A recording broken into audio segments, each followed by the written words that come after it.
Hey crew, welcome aboard this week's episode. Now there's been a bit of hype lately about aluminium catamarans, specifically this one, since we released those other two videos a few weeks back, nearly 2 months back now, about building and the fit out of an aluminium performance cruising catamaran.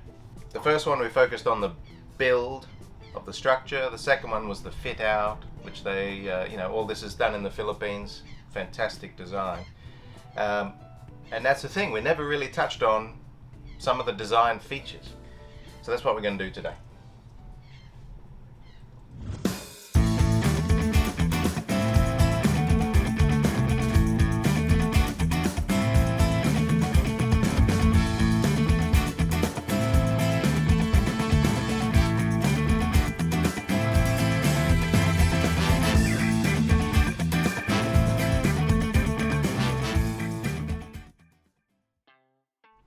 So I guess the first most unique design feature is that it's aluminium or aluminum, depending on your country of birth.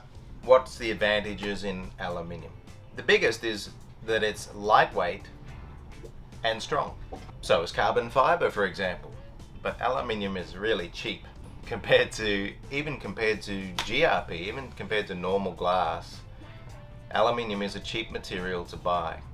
It has properties which are superior, I believe. Not for production boats, but for custom boats or, single builds. It is far better material. So some of the properties are, as I mentioned, the strength and stiffness. Another great property of aluminium is the elasticity. It's flexible.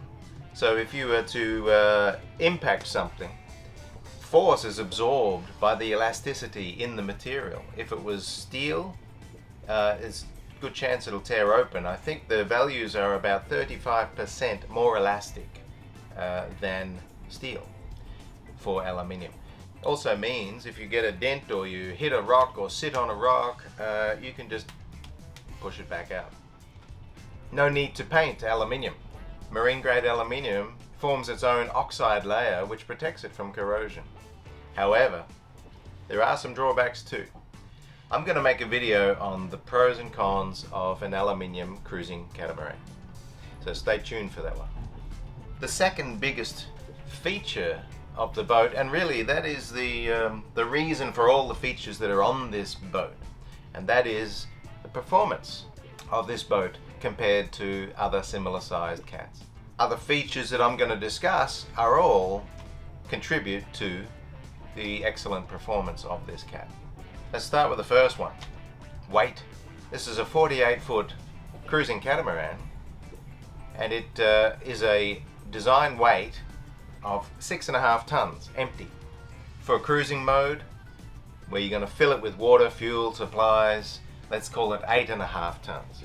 As I've mentioned on a recent video, a similar sized lagoon, in fact a smaller lagoon, it was a Lagoon 45, is 16.5 tons. That's double the weight of this boat.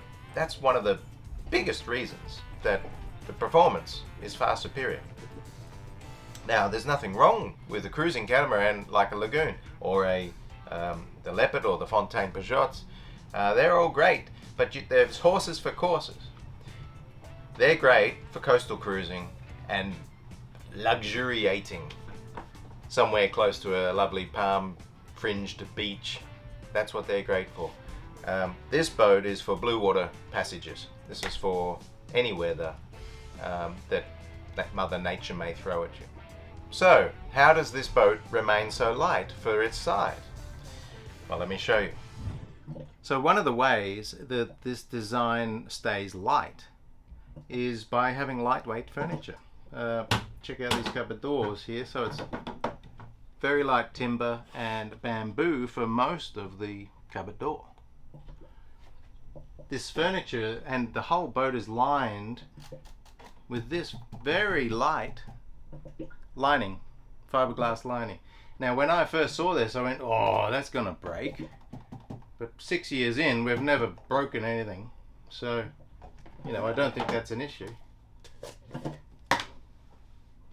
But yeah, that's how you need to keep the boat light, yeah? I need to eat peanut butter. I'm hungry. And for a passage, just by really having a good think about how much water and how much fuel that you really need to carry. We minimize the water cartage by having a water maker, but remember to always plan for it to break, because that happens.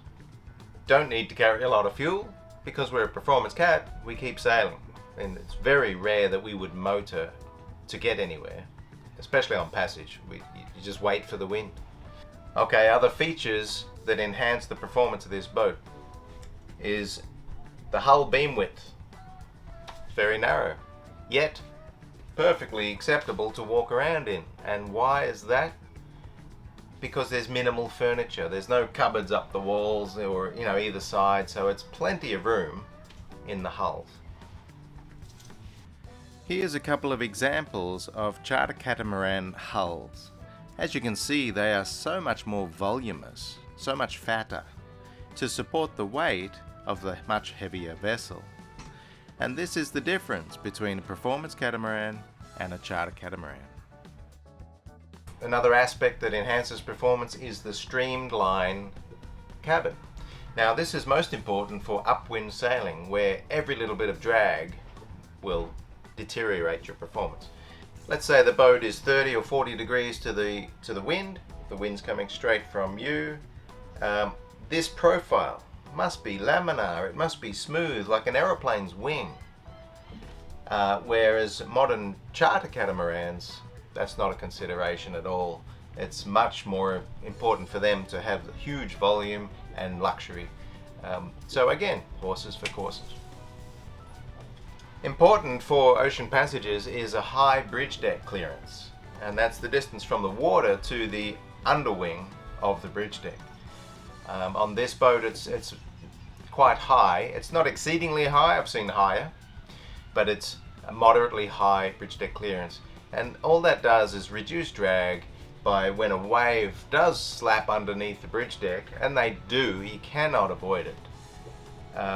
But by having a higher bridge deck clearance, you've reduced the proportion of waves that will crash on your underside. And that slows you down. I mean, we still get pounding too, especially our Indian Ocean crossing was just constantly being pounded on the bridge deck. And thank goodness it's such a stiff structure as aluminium. I would hate to be in anything less strong than that.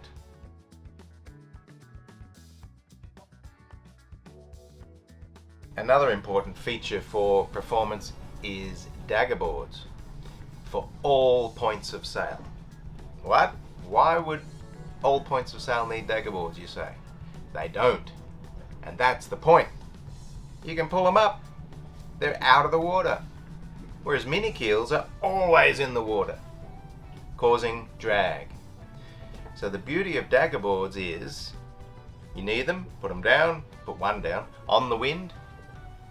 Reduces your leeway, you can point higher, get to where you're going. The rest of the time, pull them up, and there's no drag. That's the beauty of dagger boards. Good feature about the Mumby boat is they're just so easy to operate. A lot of boats need winches to winch them up and down. These, aluminium, and they're hollow and buoyant. They're full of air. They're actually a little hard to put down sometimes. So it's just floating now, it's just buoyant. So when you're hard on the wind, you push them down and they stay down by the pressure exerted on them. The sideways force will hold them down. And as soon as you release that pressure, if you don't need them anymore, they just pop straight back up. And to retract, so light.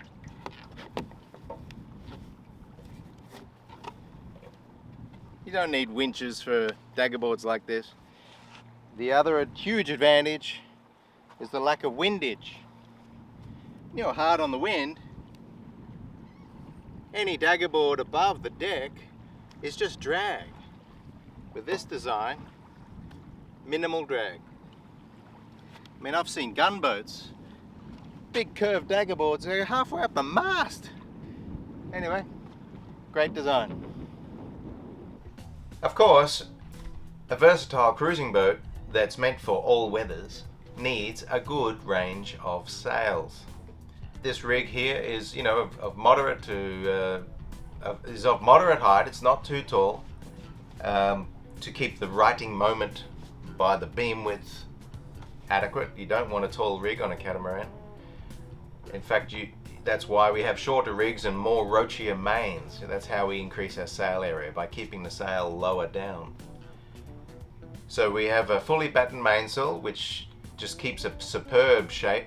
I've chosen radial hydronet, which is just a beautiful cloth, and it should last at least 10 years. Talking about stretch, very low stretch compared to Dacron.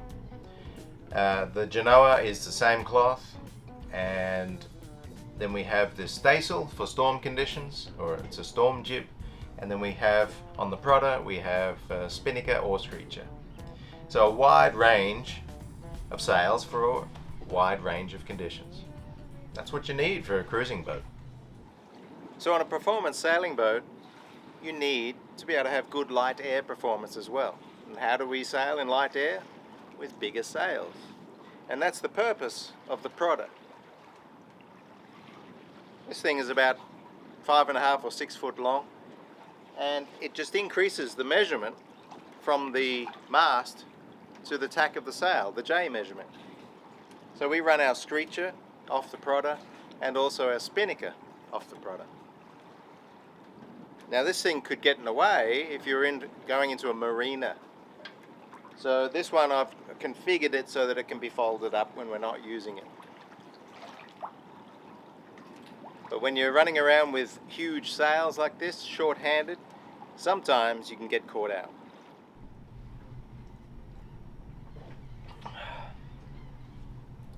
What's with this? Shouldn't I have wine by now? I normally have wine when I'm talking to the camera. No. Another way that the design keeps the weight down is by having adequate sized engines, not oversized engines. It's a sailing boat, not a motorboat. He normally uses Yanmar 30s, which are 29 horsepower. I went for a little bit bigger. For an extra 20 kilos per engine, I got 5 more horses with the Beta 35s. Not sure if that was a good idea or not. I don't notice any difference, really, compared to other Mumby boats. So normally we're only using the engines not to go anywhere, but just for maneuvering. Or if there is no wind, you got no choice, motoring along one engine. Let me show you the engine bays. The access is spectacular, actually. It's probably the best access that I've ever seen on a boat engine. Let's go and have a look.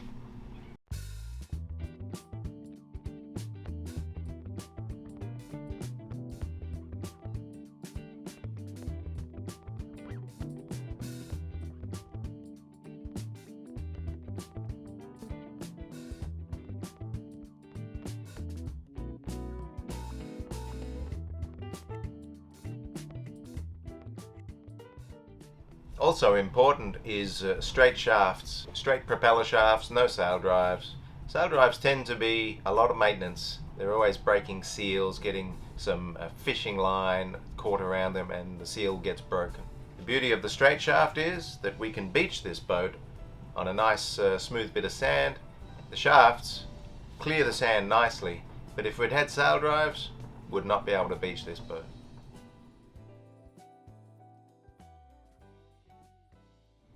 And now, I've already shown this feature before on the boat tour, and it's quite a unique feature for this size boat, and that is the kick-up rudders. Now that's great in case we impact with something on the rudder. Instead of breaking the rudder and disabling it, the shear pin will break, the rudder will kick up and save the rudder. Then we can simply lower it down again and replace the shear pin, which can be done in a matter of less than a minute. Also fantastic for servicing your rudders, changing the anodes, cleaning the rudder, or for getting caught on nets. Lift the rudder and it's free. So another great design feature of the Mumby is the helm position. I don't know, some catamarans put the helm like buried down below this bulkhead. You can't see, you got to look through the windows. Other designs have helms sitting way out on the side decks in the sun, when you have to duplicate your instruments, whether it's throttles, engine instruments, nav instruments, and that just costs a fortune for no reason.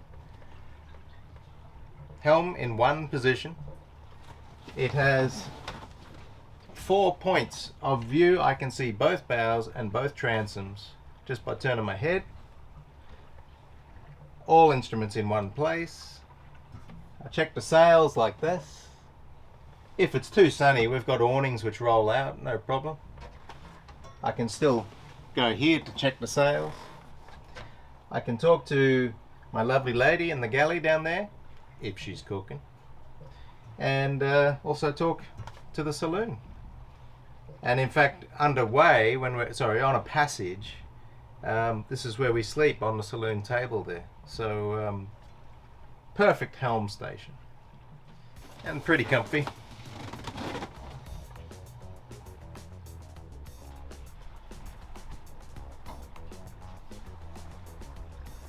What you doing? Well, just chilling. Sometimes I like to hang out in my dinghy, get away from it all, you know. Actually, my point is, strong davits. One of the beauties of having welded fixtures. Very strong. Can I come out now? Yeah, of course. One of the huge advantages of having an aluminium construction is that you weld on your deck fittings. No more holes that are going to leak water and cause rot or delamination. Horn cleats welded on. Stanchion bases welded on. Handrails welded on. Chain plates welded on. It goes without saying that a catamaran has a lot more deck room than a mono. But this, being a performance cat, has even more deck space because there's not so much cabin to interfere with that deck space. So we have large sweeping foredecks. These tramps are nice and big, and the side decks are probably the widest I've ever seen. Let's go measure. Even had room to put solar panels here with absolutely no risk of standing on them. I mean, solar panel.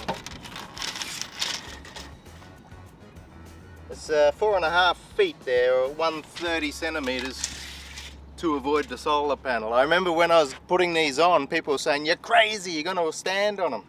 I never go there. So anyway, the side decks themselves at the narrowest point, say here,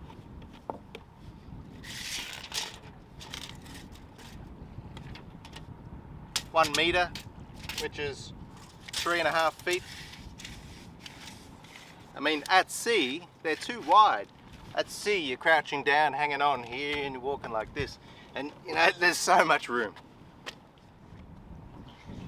Another huge advantage with a welded boat is that you have custom-made hatches. Every hatch that comes standard on this boat is handmade and welded, and with nice big gutters, and they never leak, and you can close them down tight. And they're polycarb, aluminium, last forever. The only 2 hatches on this boat that leak are the ones that I bought. And I just bought little opening ports in the front windows there, and they leak. But every other hatch on this boat was made beautiful. So, this is our door. And although I can get out easily enough, people can't get in, hopefully, you know. This is aluminium security screen, and it's as simple as that. So, although it's a little paint chipped and it needs a touch up, but this is our door. So when it's open, we just lock it away with a key bolt there. Let me show you the mechanism.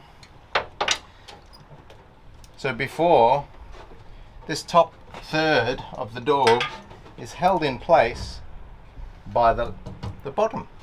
So we hang this via the bolt on top,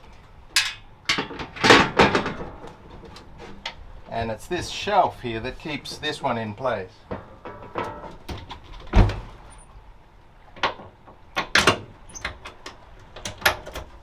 So it's just padlocked, but yeah, pretty hard to get in. And on the inside we have just a deadbolt, which we can lock ourselves inside like that. So when we're at sea, and this was very useful on the Indian Ocean, so we have a ceiling weather strip around here, because at one point we did fill the cockpit. A wave came over the side and filled the cockpit, and because this was closed, kept us dry downstairs. We also had a piece of polycarbonate which I screwed in here in case some real water gets inside, you know. Plus there's a lot of spray around, so we put the polycarbon in bad conditions.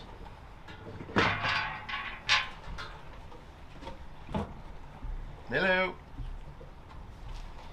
Another great design, these removable windows. Just opens the place up. And of course the cockpit, sorry, the helm side is where we keep our instruments in the nice and dry and protected area. And these have got a special shelf underneath the table.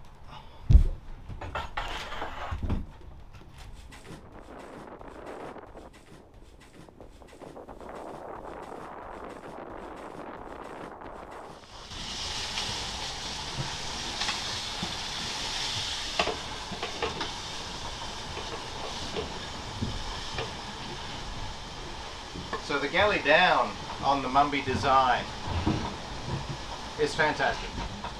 I know not a lot of people like galley down, they all want galley up. But the reason for that is most catamarans have tunnels. They have one doorway here and then tunnels. The beauty of the aluminium structure is this is all open. Even on the other side, it's all open. So I can talk to the helmsperson, I can talk to you in the saloon, I can pass food up here, no problems at all. I would not want galley down if I was in a tunnel. I understand that. But this boat is different. But it is your option, and they can build you galley up if you choose that. I have seen one Mumby boat with galley up, and that made me decide, no, we'll go galley down. With galley up, it was a small galley, small saloon. I'd rather a big saloon and a big galley down here. But it's up to you. But I'm happy with this one. It's nearly ready.